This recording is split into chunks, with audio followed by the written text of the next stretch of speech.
Hello बच्चों, let's read the question and question arises that in which case maximum energy is needed in the formation of monopositive gaseous ion।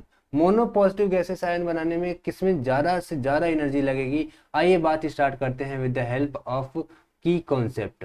की concept की बात कर लेते हैं।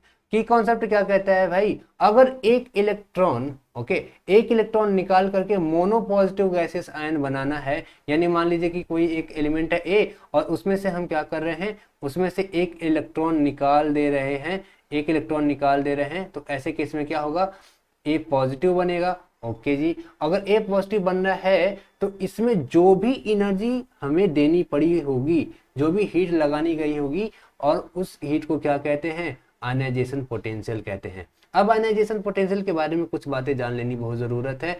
That is ionization potential is inversely proportional to the size. पहली बात तो यही हो जाती है, और दूसरी बात it is directly proportional to the stability. Okay, तो आइए साइज और स्टेबिलिटी के बेस पर हम इसे सॉल्व करते हैं। 1 मोल ऑफ लिथियम की बात की जा रही है, सोडियम की बात की जा रही है, सीजियम की बात की जा रही है और बेरिलियम की बात की जा रही है। ओके, अगर हम साइज का ऑर्डर देखें, साइज का ऑर्डर, ओके, तो साइज का ऑर्डर क्या है, बेरिलियम सबसे छोटा है, देन लिथियम है, देन सोडियम है, देन सीजियम है।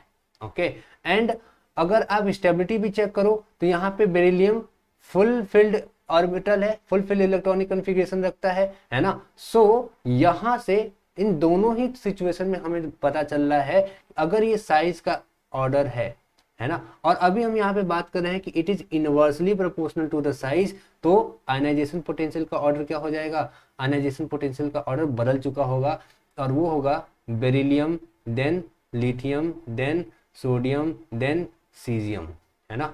तो कौन सा ऑप्शन करेक्ट रहने वाला है, 1 मोल ऑफ बेरिलियम एटम को बहुत ज्यादा एनर्जी लगेगी एक मोनो पॉजिटिव गैसेस आयन बनाने में।